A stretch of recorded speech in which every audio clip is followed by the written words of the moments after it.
খোদারি প্রিয় নবী আমাদের রউফ তিনি রহিম তিনি। আলহামদুলিল্লাহি রাব্বিল আলামিন والصلاة والسلام على سيد المرسلين أما بعد فأعوذ بالله من الشيطان الرجيم بسم الله الرحمن الرحيم الصلاة والسلام عليك يا رسول الله وعلى آلك وصحابك يا حبيب الله الصلاة والسلام عليك يا نبي الله وعلى آلك وصحابك يا نور الله। দূরের কাছে সকল দর্শককে জানাই আমাদের প্রোগ্রামের পক্ষ থেকে আপনাদেরকে স্বাগতম, আন্তরিক মুবারক। দর্শক, আমাদের প্রোগ্রাম প্রিয় নবী সাল্লাল্লাহু আলাইহি ওয়াসাল্লামের অনন্য স্বভাব, মুবারক স্বভাব ইনশাআল্লাহ আমরা শ্রবণ করব। আজকেও নবী পাক সাল্লাল্লাহু তাআলা আলাইহি ওয়াসাল্লামের এক অতুলনীয় স্বভাব মুবারক আমরা আলোচ্য বিষয় রেখেছি, ইনশাআল্লাহ শুনবো। মুবাল্লিগে দাওয়াত ইসলামী আমাদের সাথে রয়েছেন, তাদের থেকে ইনশাআল্লাহ কোরআন হাদিসের মধ্যে ইনশাআল্লাহ আমরা আলোচনা ইনশাআল্লাহ থাকবে। দর্শক, আসুন আমরা আজকের প্রোগ্রামের শুরুতে নবী করিম সাল্লাল্লাহু আলাইহি ওয়াসাল্লামের প্রতি দুরূদ শরীফ পাঠ করার ফজিলত বারাকাত শ্রবণ করব, আর শোনার মাধ্যমে ইনশাআল্লাহ আমাদের দুরূদ পড়ার এক উৎসাহ আগ্রহ আমাদের মাঝে সৃষ্টি হবে। কেননা যে কোনো আমল যখন কোনো ব্যক্তি এর ফজিলত জানতে পারে, তখন কিন্তু সেই আমল করার জন্য আগ্রহ প্রকাশ করে। মাদানী চ্যানেলে আলহামদুলিল্লাহ আল্লাহ তাআলার দয়ায় প্রোগ্রামের শুরুতে দুরূদ শরীফের ফজিলত বয়ান করা হয়। তা আজকেও আমরা দুরূদে পাকের ফজিলত শ্রবণ করব।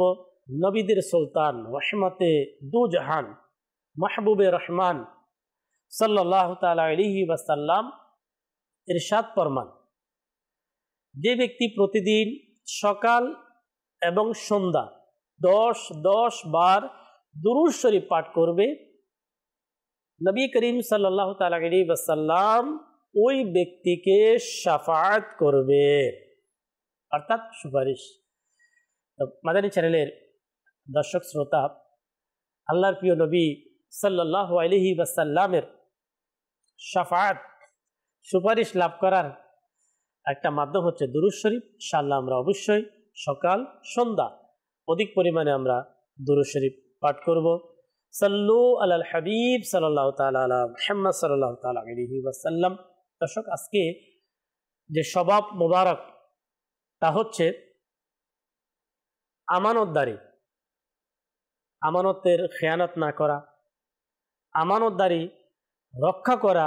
এটা ছিল আমার আপনার প্রিয় আকা সাল্লাল্লাহু তাআলা আলাইহি ওয়াসাল্লামের অনেক বড় একটা গুণ, যা আজও আমরা যারা উলামা, যারা আল্লাহ তাবারক ওয়া তাআলার প্রিয় বান্দা যারা, তারা কিন্তু যখনই আমানত নিয়ে যখন আলোচনা হয়, অবশ্যই নবী করিম সাল্লাল্লাহু তাআলা আলাইহি ওয়াসাল্লামের সেই বরকতময় জিন্দিগিতে নবী পাক সাল্লাল্লাহু তাআলা আলাইহি ওয়াসাল্লাম আমানত এর ব্যাপারে যে গুরুত্ব দিয়েছেন, ওই বিষয়গুলোকে তুলে ধরার চেষ্টা করে। তো দর্শক, আলোচনা করার জন্য আমাদের অনুষ্ঠানে মুবাল্লিগে দাওয়াত ইসলামী আলহামদুলিল্লাহ আমাদের সাথে রয়েছেন। আপনাদেরকে সঙ্গে রাখবো মুবাল্লিগে দাওয়াত ইসলামী মিরাজ ভাই থেকে আছে ইনশাআল্লাহ আলোচনায় ইনশাআল্লাহ আমরা শ্রবণ করব।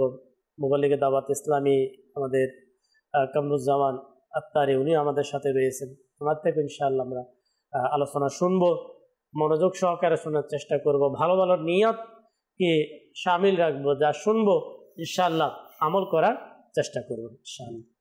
বিসমিল্লাহির রহমানির রহিম। আলহামদুলিল্লাহ, আজকে এমন একটি বিষয় নিয়েছেন আলহামদুলিল্লাহ আমার নবী পাক সাল্লাল্লাহু আলাইহি সাল্লামের অন্যতম গুণ, তবে এর ব্যাপকতা অনেক বেশি। এর নিয়ে আলোচনা করতে থাকতে শেষ হওয়ার নয়, এমন একটি বিষয় আজকে। তো মূলত আমানতদারিতা, এই শব্দটা আমনুন শব্দ থেকে এসেছে, যার অর্থটা এমন আসে যে ভরসা বা আস্থা, এ ধরনের বিষয়, বা কারোর কাছে কিছু গচ্ছিত রাখা, তো এটাকে আমানত বলে। তো ইসলামে এই আমানতের অনেক গুরুত্ব রয়েছে। আমানতদারিতা ইসলামে পালন করা সেটা অপরিহার্য বা ফরজ করে দেওয়া হয়েছে। আর আমানতদারিতা এমন একটি বিষয়, এর মূর্ত প্রতীক, স্পষ্ট উদাহরণ যদি আমরা বলি, সেটা আমার প্রিয় নবী সাল্লাল্লাহু আলাইহি ওয়াসাল্লাম। আর তার তুলনা তিনি নিজেই, মানে তার কোনো সৃষ্টি আল্লাহ তাআলার এমন নেই যে তার তুলনা হুজুর সাল্লাল্লাহু আলাইহি ওয়াসাল্লামের সাথে করা যাবে আমানতদারিতার ব্যাপারে। এর কারণ, অন্যতম কারণ এটা যে এটা হতে পারে যে আমার সাথে যার সম্পর্ক ভালো আমি তার আমানত রক্ষা করি, এমনটা হতে পারে।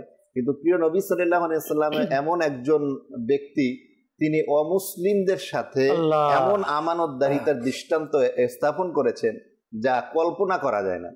প্রিয় নবী সাল্লাল্লাহু আলাইহি ওয়াসাল্লাম যদি একটি হাদিসে মোবারকা আমরা লক্ষ্য করি, যা উমদাদুল কারির মধ্যে বর্ণিত রয়েছে, যে নবুয়াত প্রকাশের পূর্বে কুরাইশরা যখন এটা সিদ্ধান্ত নিল যে কাবা ঘর নতুন করে নির্মাণ করবে, তো তাদের মধ্যে এটা সিদ্ধান্ত হলো নির্মাণ করবে।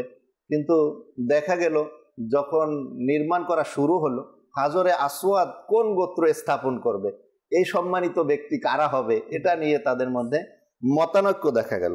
তো আবু উমাইয়া বিন মুগিরা, আরবের কুরাইশের একটি গোত্র প্রধান, উনি বলল যে ব্যক্তি আজকে প্রথম মসজিদে কাবা ঘরের মধ্যে প্রবেশ করবে দরজা দিয়ে, ওই ব্যক্তি যা সিদ্ধান্ত দিবে আমরা সেটা মেনে নেব। দেখা গেল আমার প্রিয় নবী সাল্লাল্লাহু আলাইহি ওয়াসাল্লাম ওই দিন সর্বপ্রথম কাবা ঘরে প্রবেশ করেছেন।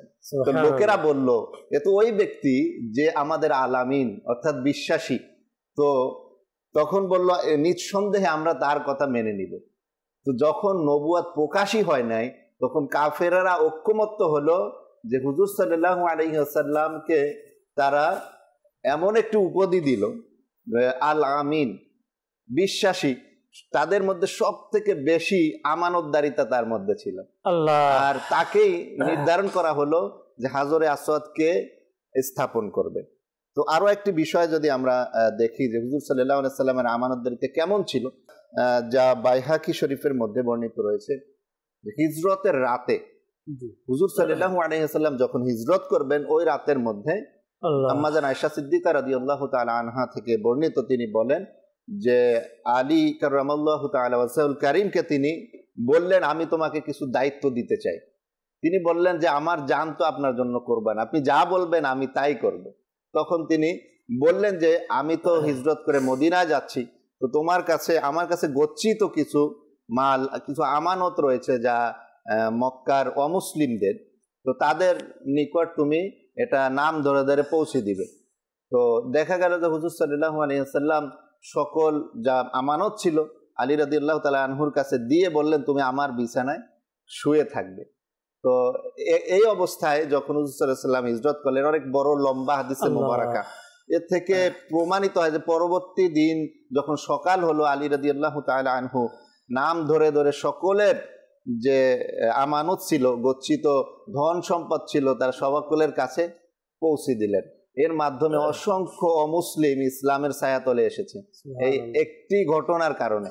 তো আজকে এই আমানতদারিতার এই প্রোগ্রামে প্রিয় নবী সাল্লাল্লাহু আলাইহি ওয়াসাল্লামের যে অনন্য স্বভাব, এর মাধ্যমে বলতে চাই যে হুজুর সাল্লাল্লাহু আলাইহি ওয়াসাল্লামের যে স্বভাব, যে শুধু সে মুসলমানের জন্য আমানতদারিতা দেখাননি, বরঞ্চ অমুসলিম যারা রয়েছে তাদের কাছেও তিনি আমানতদারিতার মূর্ত প্রতীক ছিলেন। সুবহানাল্লাহ। কারণ আমাদের প্রিয় আকা সাল্লাল্লাহু তাআলা আলাইহি ওয়াসাল্লাম সকল সৃষ্টির জন্য রহমত। জি, আল্লাহর প্রিয় হাবিব সাল্লাল্লাহু তাআলা আলাইহি ওয়াসাল্লামের এই যে ঘটনা আমরা শুনলাম, অসংখ্য হাদিসের কিতাবের মধ্যে দর্শক আমরা অনেকে পড়েছি, আবার অসংখ্যবার আমরা অনেকে শুনেছি। যদি দেখা যায় যে শোনার পরে অথবা পড়ার পরে যে আমি একজন মুসলমান হিসাবে আমি যে নবী সাল্লাল্লাহু তাআলা আলাইহি ওয়াসাল্লামকে মহব্বত করি, যে নবী পাক সাল্লাল্লাহু তাআলা আলাইহি ওয়াসাল্লামকে আমি অনুসরণ করি, আমি ইত্তেবা করি, তা আমার আমানতদারির ব্যাপারে কেমন, আমি ব্যক্তি হিসাবে কেমন, যে নবী পাক সাল্লাল্লাহু তাআলা আলাইহি ওয়াসাল্লাম, আল্লাহু আকবার, আমানতদারিতার অবস্থা এমন শীর্ষে পৌঁছে গেল, অমুসলিমরা তারা তাদের আত্মীয়কে বাদ দিয়ে তাদের কওমের লিডারকে বাদ দিয়ে তাদের কাছে ছেলে রাখতে পারত, কিন্তু তারা জানে যে এই মহান এর কাছে যদি আপনার রাখা হয় তাহলে আমার জিনিস এদিক সেদিক হবে না। এমনই নবী পাক সাল্লাল্লাহু আলাইহি ওয়াসাল্লামের কাছে যে জিনিসটা রেখেছে ওই জিনিসটা ওই অবস্থায়, অনেক সময় আমরা বিভিন্ন প্রকারে আমরা চেঞ্জিং করি, এটা দিয়ে অন্য কোনো কাজ করি, বলে ওই টাইমে আমি তাকে পৌঁছিয়ে দেব, কিন্তু আসলেই যে আমাকে সম্পদ অথবা যে কোনো কিছু কারো কোনো কিছু আমার কাছে আমানত হিসাবে যদি রাখা হয় তাহলে সেখান থেকে কোনো পরিবর্তন আনা, কোনো কিছু করা, এটা আমার আপনার জন্য অনুমতি আছে কি না। তো দর্শক, আমরা আজকে আমানতদারি সম্পর্কে আমরা ইনশাআল্লাহ আযওয়াজাল শুনবো। এক মুমিন, একজন মুসলমান হিসাবে আমানতের ব্যাপারে আমার আপনার দায়িত্ব কি, কর্তব্য কি। যেহেতু আমি একজন মুসলমান, আর মুসলমানের এক বিশেষ বৈশিষ্ট্য, মুমিনের এক বিশেষ বৈশিষ্ট্য গুণ, তা হচ্ছে আমানতদারি রক্ষা করা, তো খেয়ানত না করা, যেটাকে আমরা বলি খেয়ানত না করা। ইনশাআল্লাহ অবশ্যই দর্শক আমরা শুনবো। অনেকে আমরা শুধু শুনি, শোনার মধ্যে সীমাবদ্ধ নয়, ইনশাআল্লাহ আমল করার আমরা চেষ্টা করব। আল্লাহ তাবারক ওয়া তাআলা আমাদেরকে আজকের এই প্রোগ্রামে নবী পাক সাল্লাল্লাহু তাআলা আলাইহি ওয়াসাল্লামের অন্যতম এক উত্তম স্বভাব মোবারক, তা হচ্ছে আমানতদারি, তা ইনশাআল্লাহ শোনার, স্মরণ রাখার পাশাপাশি এটাকে আমরা শেয়ার করার আমরা চেষ্টা করব। আপনারা শেয়ার করবেন, শেয়ার করতে আপনারা ভুলবেন না, কারণ এটা এমন একটি কাজ যা শেয়ার করলে, শেয়ার করাটাও একটা সওয়াবের কাজ। কীভাবে সওয়াব? যারা শুনবে, যারা দেখবে, আমল করবে, আমি আপনি ইনশাআল্লাহ এর সওয়াব অবশ্যই আমরা পাবো। আল্লাহ তাআলা আমাদেরকে আজকে শেষ পর্যন্ত প্রোগ্রাম অংশগ্রহণ করার তৌফিক দিক ইনশাআল্লাহ। দর্শক, আমানতদারি সম্পর্কে একটি চমৎকার একটা ভিডিও ইনশাআল্লাহ আমাদের মাঝে আছে, তাও প্রোগ্রামে ইনশাআল্লাহ আপনাদেরকে দেখানোর চেষ্টা করব ইনশাআল্লাহ আজ্জা ওয়া জাল। আমরা কিছু কলের দিকে যাব, তারপর ইনশাআল্লাহ আমাদের মুবাল্লিগে দাওয়াত ইসলামী ইনশাআল্লাহ কামরুজ্জামান থেকে আমরা আমানতদারি সম্পর্কে বিশেষ কিছু আলোচনার দিকে অগ্রসর হব ইনশাআল্লাহ। কল চালিয়ে দিই। আব্দুল গনি, আপনাদের এই চ্যানেলটা শুনে আমার কাছে খুবই ভালো লাগে। আপনাদের এই সুন্দর সুন্দর ইয়েগুলা, কোরআন হাদিস, নামাজের সম্বন্ধে অনেকগুলা জিনিস জানলাম, খুব ভালো লাগে আমার। মাশাআল্লাহ। জি, নেক্সট কল। আমি মুরাদনগর গোরাহাল থেকে বলছি, নূর মোহাম্মদ আক্তারি। আমার পরিবার নিয়ে আমি মাদানী শরীফ দেখতেছি, আমার খুব অনেক ভালো লাগে। আমার পরিবারের জন্য দোয়া করবেন। আমরা দোয়া করি যে কিয়ামতের আগ পর্যন্ত মাদানী শরীফ জারি থাকে।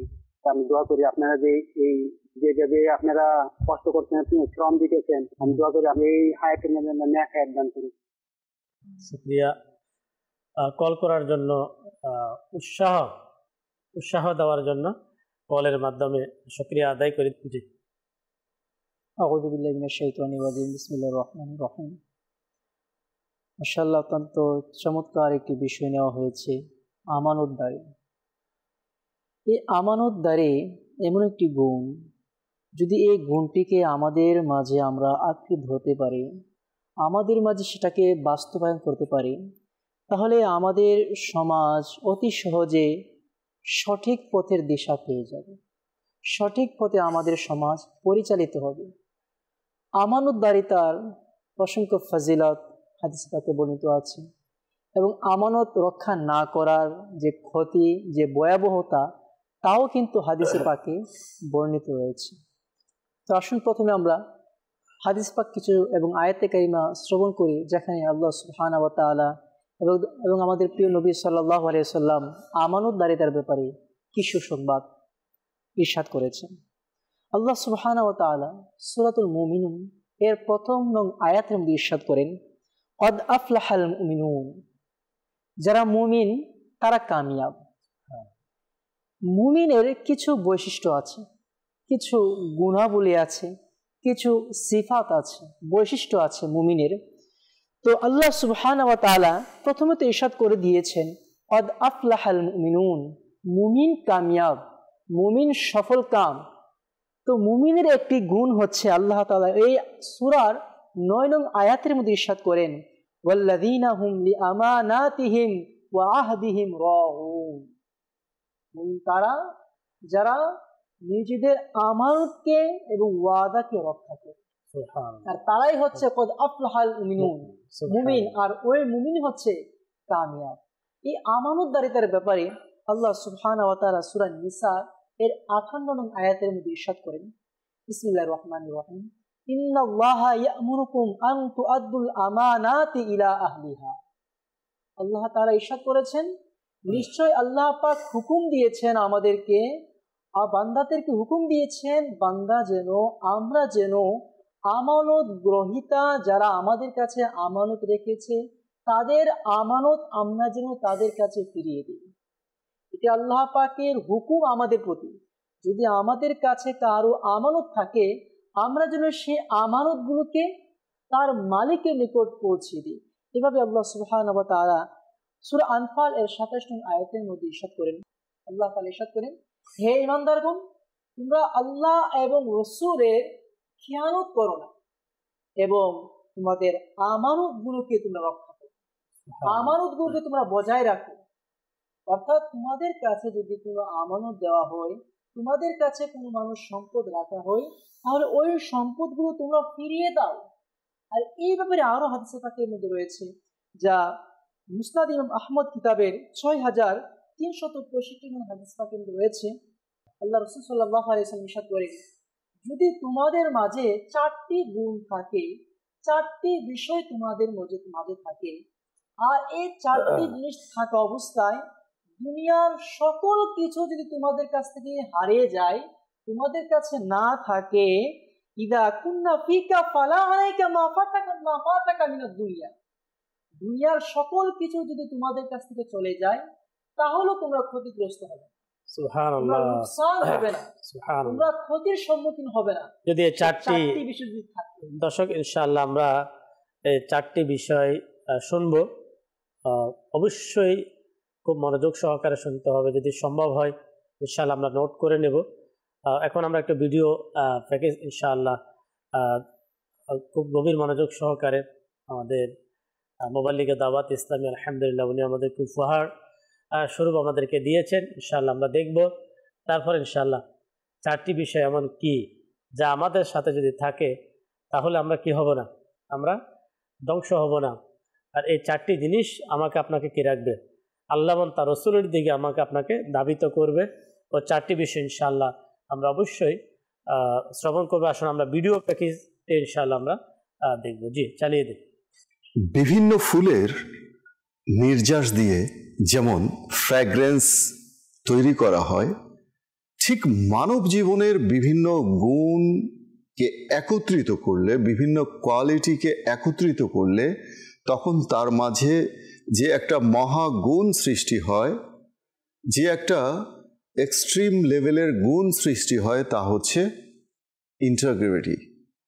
আজকে তেমনই এক ইন্টিগ্রিটি সম্পর্কে আলোচনা করব, আর তা হচ্ছে আমানতদারিতা। দর্শক, আমানতদারিতা এমন এক গুণ মানব জীবনের যা মানুষকে ব্যক্তিগত পর্যায়ে তার চারিত্রিক বৈশিষ্ট্যকে আরও বেশি সমুন্নত করে। অনেক সময় আমরা মনে করি যে কেউ আমাকে কোনো অর্থ সম্পদ আমার কাছে গচ্ছিত রাখলো, আমি সেটার সুরক্ষা করলাম এবং ফিরিয়ে দিলাম, এটাই শুধু আমানত নয়। আমানত আরও বিভিন্ন রকমের হয়ে থাকে। কেমন? আল্লাহ তাবারক ওয়া তাআলা আমাদেরকে সৃষ্টি করেছেন, সৃষ্টি করে কিছু আদেশ নির্দেশ আমাদেরকে দিয়েছেন, ইবাদত বন্দেগীর হুকুম করেছেন। আল্লাহ তাআলার পক্ষ থেকেও কিছু আমানত আমাদের কাছে রয়েছে, আমরা হচ্ছি আমানতদার।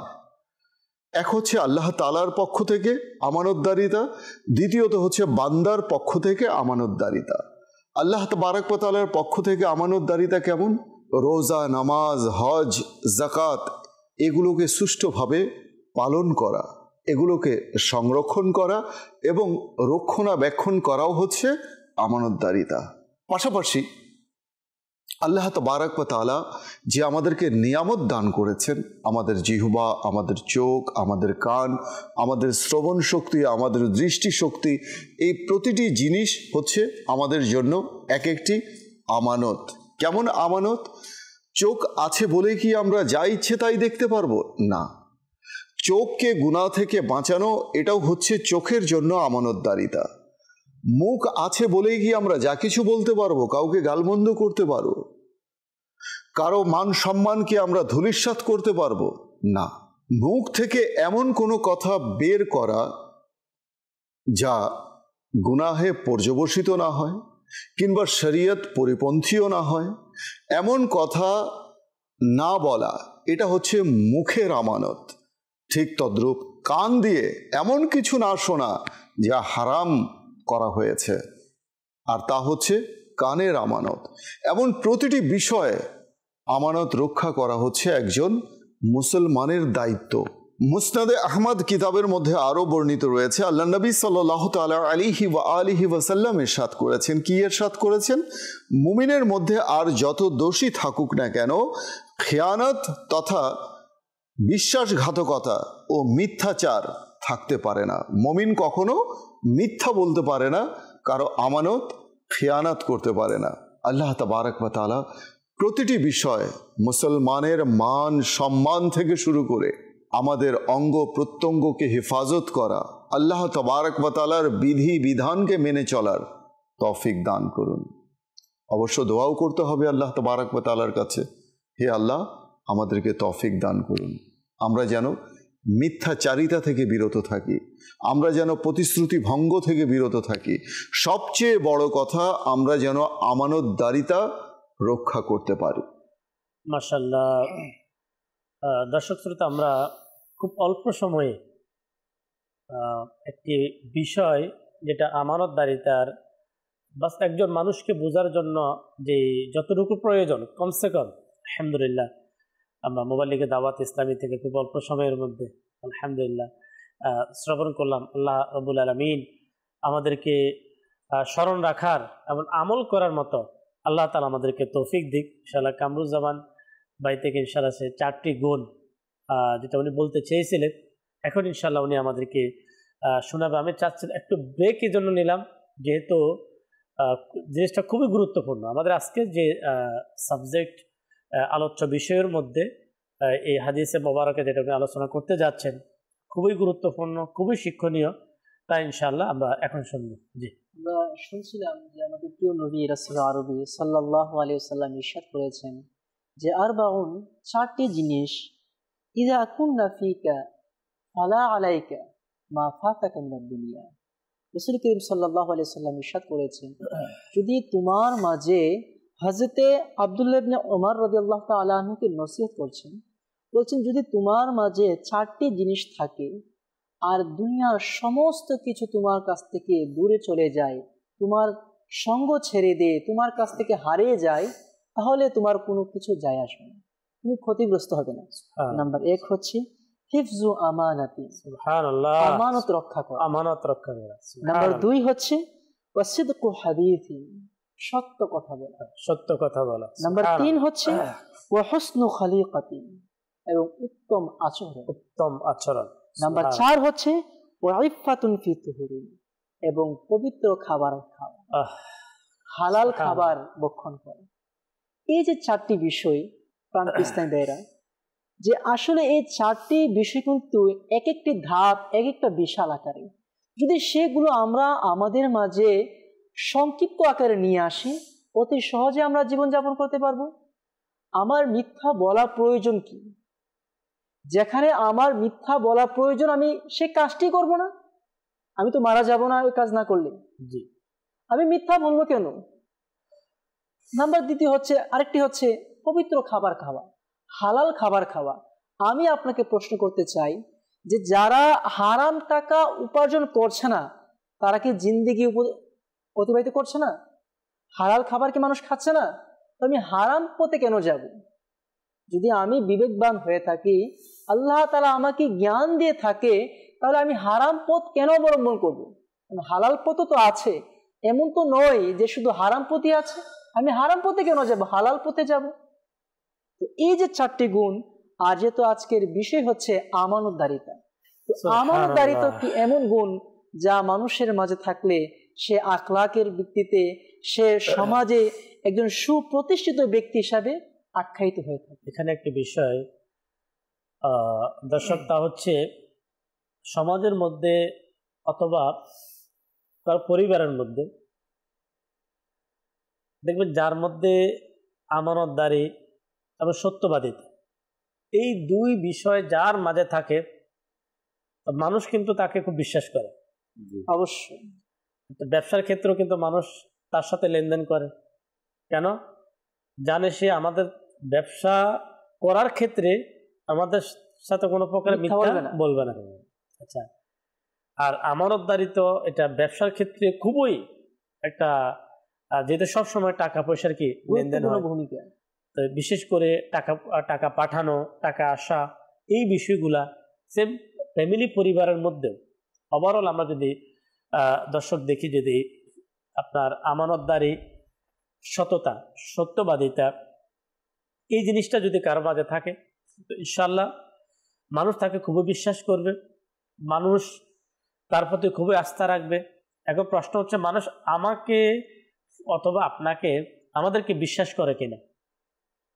যদি বিশ্বাস না করে তাহলে বুঝতে হবে যে আমাদের মধ্যে এই যে গুণ, যে হয়তো মানুষ দেখেছে বিভিন্ন সময় বিভিন্ন কারণে আমি মিথ্যার আশ্রয় নিয়েছি, হতে পারে আমি অনেক মানুষের আমানতের খেয়ানত করেছি, এটা মানুষের মাঝে জানাজানি হয়েছে।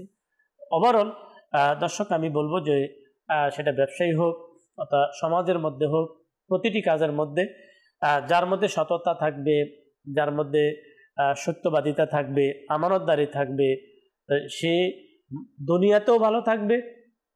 কেন? মানুষ তাকে বিশ্বাস করবে, আর আল্লাহ রসুল তো তার উপর খুশি হবে, তার আখিরাত জীবন কি হবে, সুন্দর হবে। একটি কল নেব, তারপরে ইনশাল্লাহ আমরা আমাদের মিরাজ ভাই থেকে ইনশাল্লাহ আলোচনার দিকে যাব। আবার যে কল চালিয়ে দেব। আপনাদের প্রোগ্রামটা খুব ভালো লাগছে। ভালো লাগছে আলহামদুলিল্লাহ। মাদানী চ্যানেলের প্রায় প্রোগ্রাম আল্লাহ তাবারক ওয়া তাআলার দয়ায় যারাই মাদানী চ্যানেলকে দেখেন, হয়তো অল্প সময়ের জন্য দেখেন, মাদানী চ্যানেল এমন একটি চ্যানেল, দাওয়াত ইসলামীর প্রতিষ্ঠাতা আমির আহলুস সুন্নাত দাওয়াত বারাকাতুহুমুল আলিয়া বলেন যে মাদানী চ্যানেল দেখবে, কিছু সময়ের জন্যও যদি কেউ মাদানী চ্যানেল দেখে তাহলে সে কিছু হলে শিখে যেতে পারে। অবশ্যই আলহামদুলিল্লাহ, এটা আল্লাহ তাআলার বড় দয়া। দাওয়াত ইসলামী আমাকে, আপনাকে, আমাদেরকে এত সুন্দর একটি চ্যানেল আমাদেরকে উপহার দিয়েছেন। এই চ্যানেলকে মহাব্বত করব, এই চ্যানেলকে ইনশাআল্লাহ আমরা ভালোবাসব। আমরা মানুষের কাছে মাদানী চ্যানেল দেখার জন্য আমরা ইনশাআল্লাহ দাওয়াতও দেব, দাওয়াত পৌঁছাবো মানুষের কাছে ইনশাআল্লাহ আযওয়াজাল। আল্লাহ তাআলা চাইতো আমরা এর মাধ্যমেও দর্শক আমরা সওয়াব পাওয়ার একটা ইনশাআল্লাহ আমাদের মাধ্যম হবে। দর্শক আসুন আমরা মিরাজ ভাই থেকে কিছু আলোচনা ইনশাআল্লাহ। আমাদের যে আজকে আলোচ্য বিষয়, আমাদের প্রোগ্রামের নাম প্রিয় নবী সাল্লাল্লাহু আলাইহি ওয়াসাল্লামের অনন্য স্বভাব, যা আমাদের খুবই প্রয়োজন। একজন মানব, একজন মুমিন মুসলমানের জন্য খুবই প্রয়োজনীয়, আর তা হচ্ছে আমানতদারি। আসুন আমরা আমানতদারি সম্পর্কে শুনছি আরো কিছু ইনশাআল্লাহ শ্রবণ করব। জি, আমরা শুনছিলাম মাশাআল্লাহ হুজুর সাল্লাল্লাহু আলাইহি সাল্লামের থেকে হাদিসে মোবারকা। শুরুতেই আমি হুজুর সাল্লাল্লাহু আলাইহি সাল্লামের এই যে গুণ সম্পর্কে বলছিলাম। তো হুজুর সাল্লাল্লাহু আলাইহি সাল্লাম থেকে সব থেকে কাছে থেকে যারা এই গুণ অর্জন করেছে তারা হলেন সাহাবায়ে কেরাম আলাইহিম রিদওয়ানুল্লাহ। তো ওনাদের স্বভাব কেমন ছিল, এমন একটি ঘটনা আমিরুল মুমিনিন সাইয়্যিদুনা ফারুক আজম রাদিয়াল্লাহু তাআলা আনহু, উনি একবার অসুস্থ হলেন। তো ডাক্তার ওনাকে পরামর্শ দিলেন যে মধু খাওয়ার জন্য। তো দেখা গেল যে সকল জায়গায় খোঁজ নেওয়া হলো, কোথাও মধু পাওয়া যাচ্ছে না। তো এমন অবস্থায় এক ব্যক্তি খবর দিল যে হুজুর আমিরুল মুমিনের বাইতুল মালে কিছু মধু রয়েছে যেখানে রক্ষিত আছে, তো আপনি যদি চান তো ওখান থেকে নিয়ে সেবন করতে পারেন, মধু খেতে পারেন। উনি বললেন যে বাইতুল মালে রক্ষিত যে মধু রয়েছে এটা সকল মুসলমানের সম্পদ, তো আমি কিভাবে এটা নিতে পারি? যদি আমার নিতে হয় তো সকল মুসলমান আমাকে এটা অনুমতি দিতে হবে, আর সেটা সম্ভব নয়। তো দেখতে দেখতে উনি সেই মধু আর কখনো গ্রহণ করেননি। তো এটা ছিল সাহাবায়ে কেরাম আলাইহিম রিদওয়ানদের আমানতদারিতা। তো আমাদের অবস্থা আজকে কেমন রয়েছে?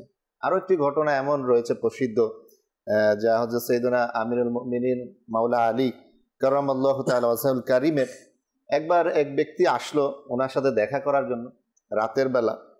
তো উনি তখন রাষ্ট্রীয় কাজে কিছু একটা লিখছিলেন কুপি জ্বালিয়ে। এখনকার সময় তো আমরা বৈদ্যুতিক আলো দিয়ে ব্যবহার করি, উনি কুপি জ্বালিয়ে কিছু লিখতেছিলেন, রাষ্ট্রীয় কাজে ব্যস্ত ছিলেন।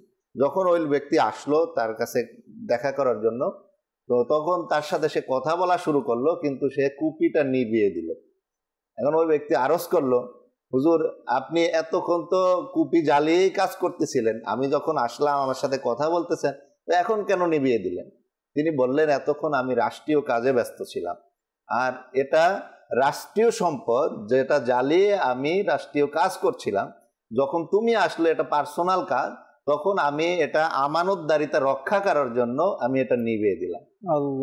এটা ছিল সাহাবায়ে কেরাম আলাইহিম রিদওয়ানগণের মধ্যে আমানতদারিতা। তো আজকে আমরা যদি আমাকে নিজেকে প্রশ্ন করি যে আমাদের আমানতদারিতার অবস্থা কেমন রয়েছে, আমরা যখন খুশি যারটা খুশি সেটা খেয়ানত করে ফেলি। তো শুধু এটা নয় যে আমানতদারিতা শুধু মাল বা এই জাতীয়, যেটা আমরা ভিডিওর মাধ্যমে শুনছিলাম, হযরত সাইয়েদনা ইবনে আব্বাস রাদিয়াল্লাহু তাআলা আনহু বলেন, আমানতদারিতা এমন একটি বিষয় যা হলো আল্লাহ তাআলার পক্ষ থেকে যত কিছু শরীয়তের মাধ্যমে ফরজ করে দেওয়া হয়েছে এটা পালন করা হলো আমানত, আর এটার বিপরীত করা অর্থাৎ যদি এটা পালন করা না হয় সেটা হলো খেয়ানত। হযরত সাইয়েদনা আবু দারদা রাদিয়াল্লাহু তাআলা আনহু থেকে বর্ণিত, তিনি বলেন যে যখন গোসল ফরজ হয়, এটা মুসলমানের জন্য ফরজ গোসল আদায় করাটাও একটা আমানত। তো আজকে যদি প্রশ্ন করা হয় বা আমাকে নিজেকে বলা হয় যে যখন মুসলমানের গোসল ফরজ হয়ে যায়, এমন অবস্থায় দেখা ঘন্টার পর ঘন্টা চলে যাচ্ছে, অনেক দিন 2 দিন 3 দিন, এমন অবস্থা আজকে মুসলমানের যে সে ফরজ গোসল আদায় কিভাবে করবে সেটাই জানে না। তার মানে সে বছরের পর বছর গোসল বিহীন অবস্থায় থাকে, অর্থাৎ আমানতের খেয়ানত সে করতেছে। আবু দারদা রাদিয়াল্লাহু তাআলা আনহু থেকে বর্ণিত যে হাদিসে মোবারকা, এর অর্থ হলো যে ফরজ গোসল করা আমানত, আর যে ব্যক্তি ফরজ গোসল করা শেখেই নাই তার অবস্থা কেমন তাহলে? আব্দুল্লাহ ইবনে ওমর রাদিয়াল্লাহু তাআলা আনহু থেকে বর্ণিত, তিনি বলেন যে আল্লাহ তাআলা সর্বপ্রথম যে মানুষের সৃষ্টি করার সময় যে অঙ্গ সৃষ্টি করেছেন তা হলো লজ্জা স্থান, আর এটা সৃষ্টি করে আল্লাহ তাআলা বললেন, হে মানুষ, এটা তোমার জন্য আমানত, আর তুমি যদি এটার বৈধ ব্যবহার করো আর এর আমানতের খেয়ানত না করো, এর রক্ষণাবেক্ষণ করো, তাহলে আমি তোমার রক্ষণাবেক্ষণ করব। সুবহানাল্লাহ, সুবহানাল্লাহ। তো এই হাদিসে মুবারাকা থেকে আমরা যেটা উপলব্ধি করলাম, যেটা বুঝতে পারি, যেটা হলো আসলে আল্লাহ তাআলা সর্বপ্রথম সৃষ্টি অঙ্গর মধ্যে, আর সেটা বলে দিলেন এটা হলো আমানত। এর থেকে বোঝা যায় প্রতিটা অঙ্গই আমানত। হাত আমার জন্য আমানত, আল্লাহ তাআলার দেওয়া, বা আমার জন্য আমানত। তো এর খেয়ানত আমি করছি কিনা, আমি কি হাত এমন কোনো কাজে ব্যবহার করছি যা ইসলাম সমর্থন করে না, চোখ এমন কোনো কাজে ব্যবহার করছি যা ইসলাম সমর্থন করে না? যদি করে থাকি তাহলে এটা খেয়ানাতের পর্যায়ে পড়বে। তো আমরা শুনবো ইনশাল্লাহ খেয়ানাত সম্পর্কে কি বলা হয়েছে। তো খেয়ানাতের ক্ষতি সম্পর্কে অসংখ্য হাদিসে মোবারকা রয়েছে। আল্লাহ তাআলার রাসূল যারা আমানতদারি যারা রক্ষা করে না, জি, তো সেটা কিন্তু খেয়ানত বলা হয়, খেয়ানত বলা হয়। আর দর্শক, যখন আসলে মানুষ একদিকে তো আমানতদারি, অন্যদিকে যখন যে খেয়ানতের যে কুফল, যে যারা আমানতের বরখেলাপ করে, সেটা বান্দার হোক অথবা আল্লাহর পক্ষ থেকে দেওয়া আমানতের খেয়ানত হোক, যখন এই বিষয়গুলো আমরা জানবো যে এর অবশ্যই একটা কি ক্ষতি, খেয়ানত করে যারা, তাদের ব্যাপারেও আমরা কিছু ইনশাআল্লাহ আমরা শ্রবণ করব। তখন ইনশাআল্লাহ আমরা খেয়ানত থেকে বাঁচতে পারবো। আর খেয়ানত থেকে যে বাঁচতে পারবে তো সেই হবে প্রকৃতপক্ষে আমানতদার। ঠিক আছে ইনশাআল্লাহ। জি মিরাজ ভাই। জি, যেমনটা বলছে যে হাদিসে পাকের মধ্যে বর্ণিত রয়েছে যে খেয়ানত সম্পর্কে হুজুর সাল্লাল্লাহু আলাইহি সাল্লাম অসংখ্য হাদিসে মোবারকা তিনি বর্ণনা করেছেন।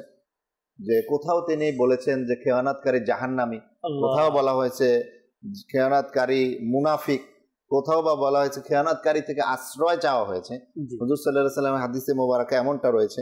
আবু হুরায়রা রাদিয়াল্লাহু তাআলা আনহু থেকে বর্ণিত হাদিসে মোবারকা যা বুখারী শরীফের মধ্যে এবং মুসলিম শরীফের মধ্যেও রয়েছে, হুজুর সাল্লাল্লাহু আলাইহি ওয়াসাল্লাম ইরশাদ করেন যে মুনাফিকের আলামত হলো তিনটি। এর মাধ্যমে প্রথম নাম্বার সেটা হলো যখন সে কথা বলে তখন সে মিথ্যা কথা বলে, আর যখন ওয়াদা করে সেটা খেলাফ করে, অর্থাৎ ওয়াদা সে রক্ষা করে না। আর 3 নাম্বার আলামত যখন তার কাছে কোনো কিছু আমানত রাখা হয় তার খেয়ানত করে, অর্থাৎ সেটা ফিরিয়ে দেয় না অথবা সেই কাজটা সুচারুরূপে পালন করে না, হোক আল্লাহ তাআলার পক্ষ থেকে। যেমন একটু আগেই আমরা শুনছিলাম যে আল্লাহ তাআলার দেওয়া নিয়ামত সেটা সে রক্ষা করে না।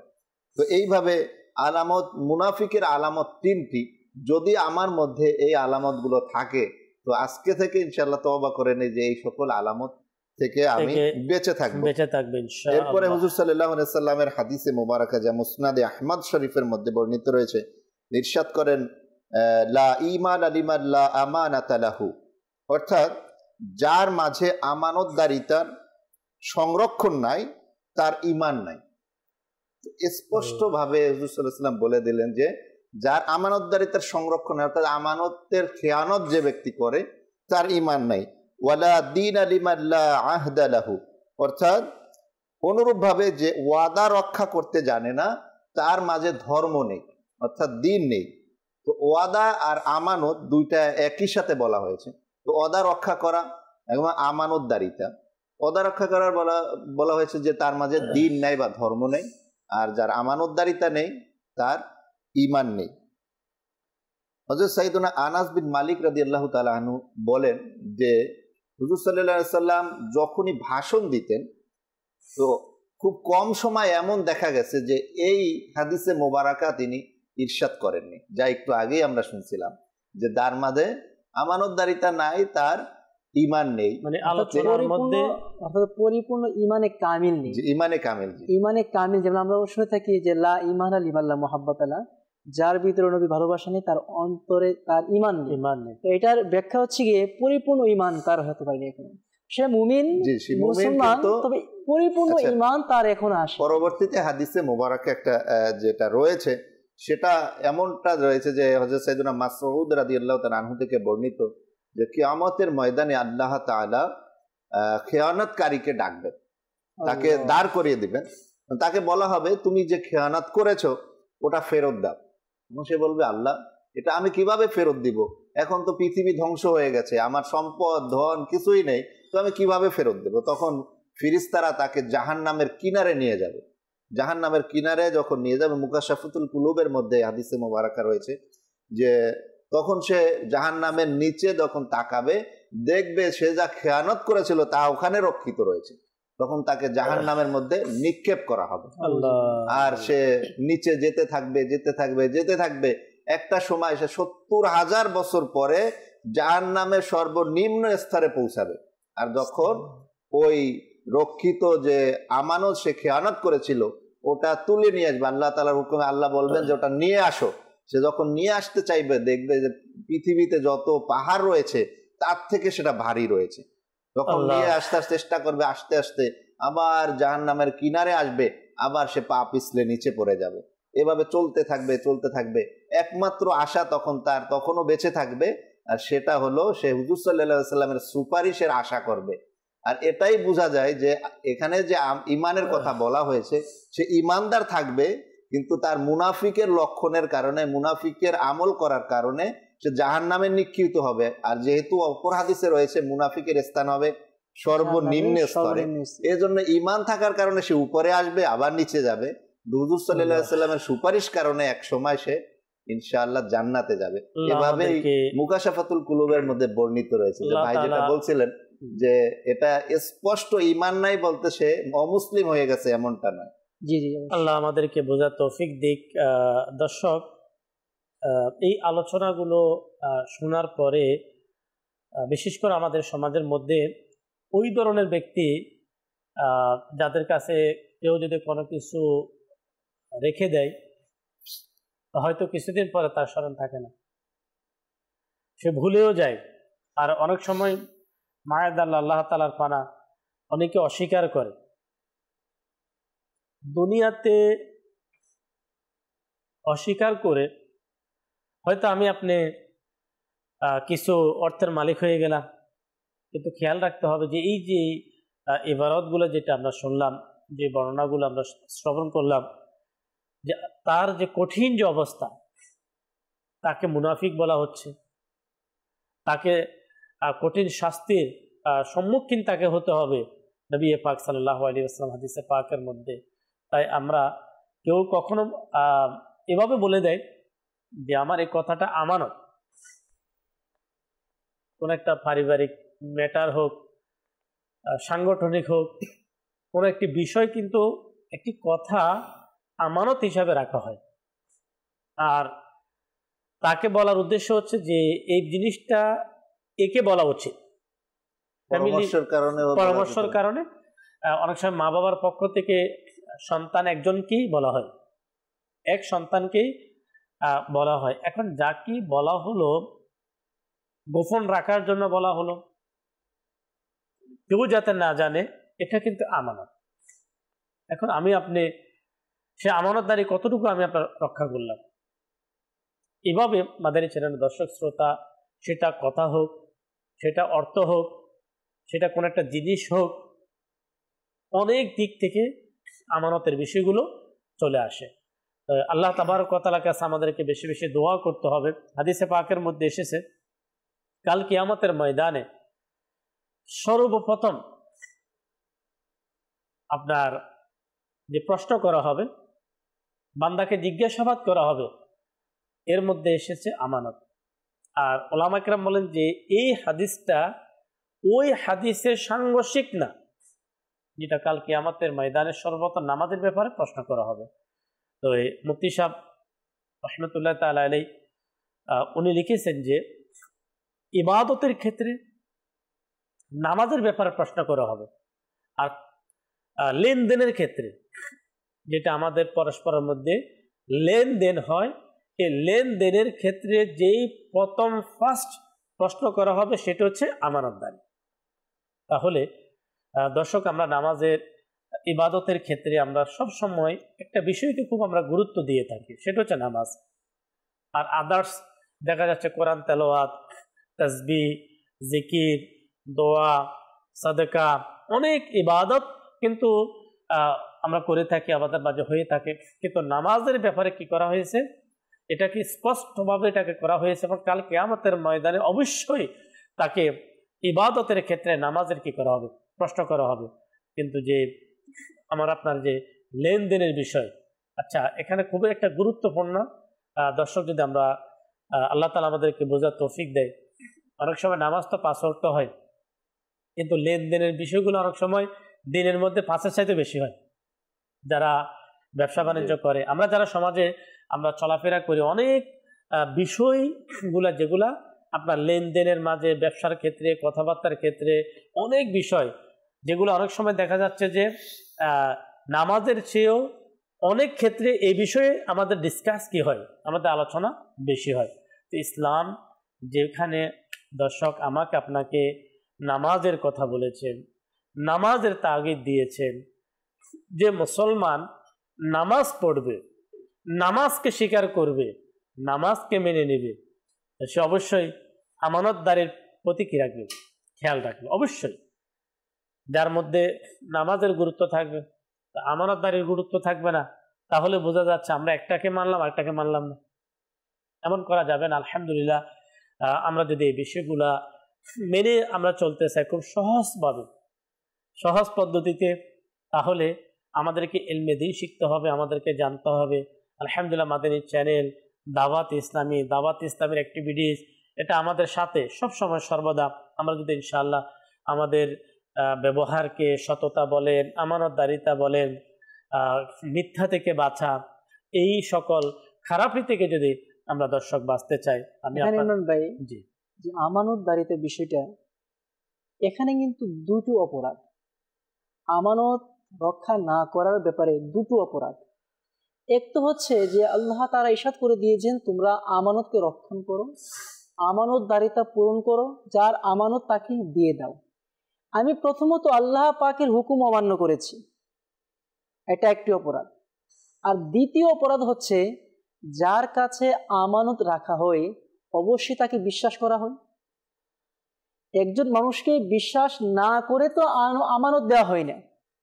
উদাহরণস্বরূপ কেউ আমার কাছে আমানত রাখলো, এর অর্থ হচ্ছে সে আমাকে বিশ্বাস করে, তার প্রতি আমার শ্রদ্ধা আছে, সে আমাকে ভালোবাসে, আমাকে মহব্বত করে, তার বিশ্বাস আস্থা আমার প্রতি আছে, এর জন্য তো সে আমাকে আমানত দিয়েছে। বান্দার হক নষ্ট হয়। হ্যাঁ, তো সেক্ষেত্রে দেখা যাচ্ছে আমি বিশ্বাসঘাতকতা করলাম, বিশ্বাসঘাতকতা আমি করলাম, তার মন ক্ষুণ্ণ করলাম, তার আশা আমি ভঙ্গ করলাম, তার আমানতের খেয়ানত করলাম। এই দুটো অপরাধ, এক তো আল্লাহ পাকের হুকুম অমান্য করা, আর দ্বিতীয়ত হচ্ছে আমি তার বিশ্বাসকে নষ্ট করে দিলাম। যে সে আমাকে এত মহব্বত করতো, আমার প্রতি এত আস্থা রাখতো, কিন্তু তার বিশ্বাসের সম্মান আমি দিতে পারিনি, আমি তার সাথে বিশ্বাসঘাতকতা করেছি। আর হাদিস পাকের মধ্যে আল্লাহ নবী সাল্লাল্লাহু আলাইহি সাল্লাম, এই যে আমাদের সমাজ এখন যে আমানত রক্ষা হচ্ছে না, আমানতদারিতা দেখা যাচ্ছে না, এই হাদিস পাকের মধ্যে রাসূল পাক সাল্লাল্লাহু আলাইহি সাল্লাম আগেই সাত করে দিয়েছেন যে ফাকালান নবী সাল্লাল্লাহু আলাইহি সাল্লাম ইন্না বা'দাকুম কওমান ইয়াখুনুনা ওয়া লা ইউতামানুন, যে তোমাদের পরে, সাহাবায়ে কেরামদের ইরশাদ করছেন, হে আমার সাহাবারা, তোমাদের পরে এমন এক যুগ আসবে, তোমাদের পরে এমন দল আসবে, এমন মানুষ আসবে যারা আমানত নেবে, আমানত গ্রহণ করবে, কিন্তু তা রক্ষা করবে, তারা এই আমানতের খেয়ানত করবে। তার মানে বুঝা যাচ্ছে রাসূল পাক সাল্লাল্লাহু আলাইহি সাল্লাম আমাদের জন্য ইরশাদ করে দিয়েছেন, আমাদের যুগের কারণে।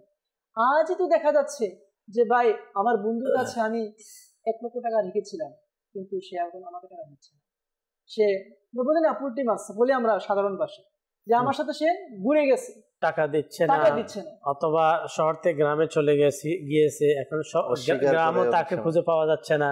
অর্থাৎ আমাদের অবস্থা এমন, আজকে আপনি দেখেন বিভিন্ন আদালতে উকিল ব্যারিস্টার, এর মধ্যে একটা অংশ হচ্ছে আমানতদারিতার ক্ষেত্রে। মানুষ আদালতে যায়, কেস মামলা এগুলো করে, এর মধ্যে একটি অংশ হচ্ছে আমানতদারিতা, আমানত রক্ষা না করা। আমি তার কাছে টাকা রেখেছিলাম, কিন্তু আমার টাকা মেরে দিয়েছি।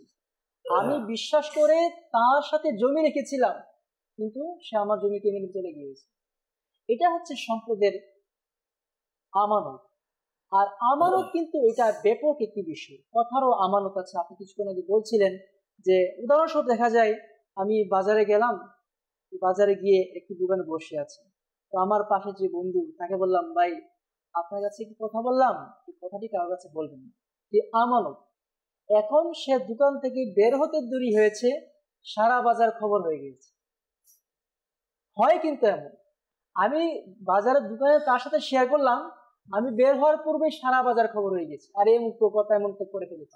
তো এটা হচ্ছে কথারও আমানত আছে। আমরা রফিক ভাইয়ের বয়ানে শুনেছি যে চোখেরও আমানত আছে, জিহ্বারও আমানত আছে, কানেরও আমানত আছে।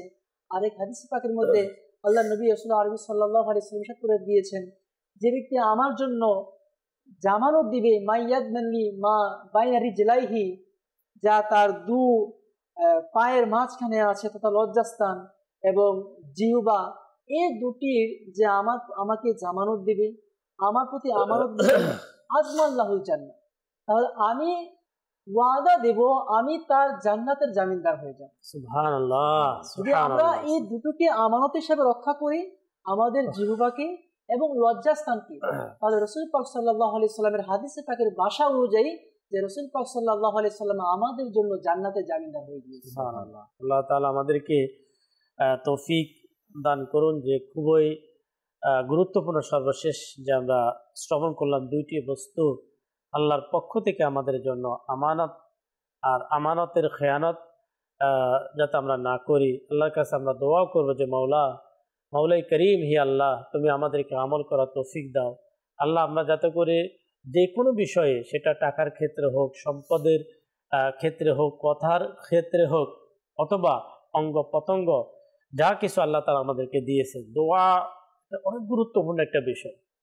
দেখেন আমরা প্রত্যেকে আমরা গুনাহগার। আজকে আমরা যারা মাদানী চ্যানেলে প্রোগ্রামের মধ্যে আমাদেরকেও মানুষের সাথে আমাদেরকে চলতে হয়, বিভিন্ন অ্যাক্টিভিটিস, বিভিন্ন ধরনের কথাবার্তা। তো এই ক্ষেত্রে দেখা যাচ্ছে যে আমাদের প্রত্যেককে প্রতিটা মুসলমানকে আমাদেরকে বিষয়গুলো আমাদেরকে খেয়াল রেখে যদি আমরা চলতে পারি, আলহামদুলিল্লাহ আল্লাহ তাআলার দয়ায় দাওয়াত ইসলামীর মাদানী মহল, মাদানী পরিবেশে এই বিষয়গুলোকে আলহামদুলিল্লাহ চর্চা করা হয়, এই বিষয়গুলোকে আলোচনার মধ্যে রাখা হয়, মানুষকে বলা হয়, শেখানো হয়, আলোচনা করা হয়। আলহামদুলিল্লাহ যখন আমরা বারবার যখন আমরা শুনবো তখনই আমরা বাঁচতে পারবো। না হয় অভিযোগ দিন দিন বাড়তে যাচ্ছে, আপনার সম্পদ নিয়ে চলে যাচ্ছে, খেয়ে ফেলছে, এ ধরনের বলে আমি তো কিছু করি নাই, আপনি যেভাবে আমাকে দিয়েছেন তা আমিও আরেকজনকে দিয়েছিলাম, সে দেউলিয়া হয়েছে অথবা সে নিয়ে চলে গেল। ভাই সে আপনারটা নিয়ে চলে গেল, আপনি তাকে দিয়েছেন, সে চলে গেল, কিন্তু আপনাকে যে দিয়েছে তো সে তো আপনাকে বিশ্বাস করেছে। এখন আপনি কাকে দিলেন, কোথায় দিলেন, কে নিয়ে গেল, এটা তো কাল কিয়ামতের দিন আপনি জবাব দিতে পারবেন না। যে লোকদের থেকে 10 জন, 20 জন, 30 জন, অসংখ্য মানুষ আপনাকে বিশ্বাস করে আপনাকে কি করেছে, আপনার সাথে এখানে অর্থের মধ্যে চুক্তি করেছে। আজকে কেন বলা হচ্ছে আমাদের চ্যানেলের দর্শক শ্রোতা, দুনিয়ার মহাব্বত, দুনিয়ার ভালোবাসায় আমরা অন্ধ হয়ে গিয়েছি। আমানতদারি কি, এটার কোনো প্রয়োজন আছে কিনা, আমার মন যেভাবে চায় আমি সেভাবে যাচ্ছি, সেভাবে চলছে না, আমাকে একদিন চলে যেতে হবে। অবশ্যই আমরা একদিন দুনিয়া থেকে আমরা চলে যাব। যে কারো সম্পদ আত্মসাৎ, কারো হক নষ্ট করে যদি আমি আপনি যাই, খোদার কসম কাল কিয়ামতের দিন এটা কখনো আমরা জবাব দিতে পারবো না, কখনো না। আমরা দাওয়াত ইসলামের প্রতিষ্ঠাতা থেকে আমির আহলে সুন্নাত হযরত আল্লামা আবু বিলাল মুহাম্মদ ইলিয়াস আত্তার কাদরি দামাত বারাকাতুল্লাহ আলিয়া এই বিষয়গুলো প্রায় আলোচনা করেন বান্দার হকের ব্যাপারে। বান্দার হকের মধ্যে কিন্তু আমানতটা খুব গুরুত্বপূর্ণ, খুব একটা সেন্সিটিভ বিষয়, খুবই গুরুত্বপূর্ণ। তাই আমাদেরকে ইলমে দ্বীন শিখতে হবে, ভালো পরিবেশে থাকতে হবে, ভালো বন্ধুর সাথে থাকতে হবে, যারা আমাদেরকে এই বিষয়গুলো জানাবে, যাদের সাথে থাকলে আমরা এই বিষয়গুলো শিখতে পারবো, আমরা জানতে পারবো, পাশাপাশি অপর মুসলমানের কাছে আমরা পৌঁছাবো। তো আল্লাহ রাব্বুল আলামিন আমাদেরকে আজকের এই প্রোগ্রাম থেকে আমরা আমানত সম্পর্কে যে বিষয়গুলো আমরা শ্রবণ করলাম মুবাল্লিগে দাওয়াত ইসলামী থেকে, আল্লাহ রাব্বুল আলামিন আমাদেরকে স্মরণ রাখার পাশাপাশি আল্লাহ আমাদেরকে আমল করা তৌফিক দিক। সময় শেষ, সামনের দিকে যাওয়া সম্ভব হয়নি। আমানতের বিষয়টা অনেক বড়, ব্যাপক, অনেক ব্যাপক একটি বিষয়। অনেক বিষয়ের সাথে আমানতের একটা কি সম্পর্ক রয়েছে। তা যতটুকুই আমরা জানলাম আল্লাহ তাআলা ততটুকুই আমাদেরকে আমল করার মতো তৌফিক দান করুন ইনশাআল্লাহ। প্রিয় নবী সাল্লাল্লাহু আলাইহি ওয়াসাল্লামের অনন্য স্বভাব এই প্রোগ্রামে আরেকটি বিষয় নিয়ে আমরা খুবই সুন্দর একটি চমৎকার বিষয়, খুবই চমৎকার, যা প্রতিদিন হয়। প্রতিদিন আমাদের সকাল সন্ধ্যা শোয়ার পূর্বে এই কাজটা করতে হয়, শোয়ার পরেও এই কাজটা, ঘুম থেকে উঠে এই কাজটা বিশেষ একটা কাজ হিসাবে নিতে হয়। খুবই গুরুত্বপূর্ণ একটা বিষয়, যা নবী পাক সাল্লাল্লাহু আলাইহি ওয়াসাল্লাম এর আপনার পবিত্র স্বভাবের মধ্যে খুবই সুন্দরভাবে জিনিসগুলা তুলে ধরা হয়েছে, হাদিসের কিতাবের মধ্যে রয়েছে। আমরা ওলামা একরাম যা আমাদের কাছ পর্যন্ত পৌঁছিয়েছেন, ইনশাআল্লাহ ওই গুরুত্বপূর্ণ বিষয়ে সপ্তাহে ইনশাআল্লাহ আযওয়াজাল আমরা প্রোগ্রামে আমরা জানতে পারবো। চেষ্টা করব প্রোগ্রাম প্রতি সপ্তাহে নিয়মিতভাবে আমরা অংশগ্রহণ করব।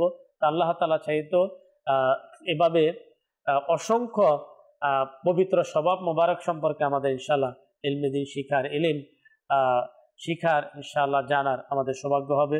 মাদানী চ্যানেলের সঙ্গে থাকুন, মাদানী চ্যানেল দেখতে থাকুন, মাদানী চ্যানেলকে মহব্বত করতে থাকুন, মাদানী চ্যানেলের প্রচার প্রসারণ করতে থাকুন। আল্লাহ রাব্বুল আলামিন আমাদেরকে সকলকে মাদানী চ্যানেলের সঙ্গ দেওয়ার, মাদানী চ্যানেলের সঙ্গে থাকার তৌফিক দান করুন। সাল্লু আলাল হাবিব সাল্লাল্লাহু তাআলা আলা মুহাম্মদ সাল্লাল্লাহু আলাইহি ওয়াসাল্লাম। খোদারি প্রিয় নবী আমাদের রউফ তিনি রহিম তিনি।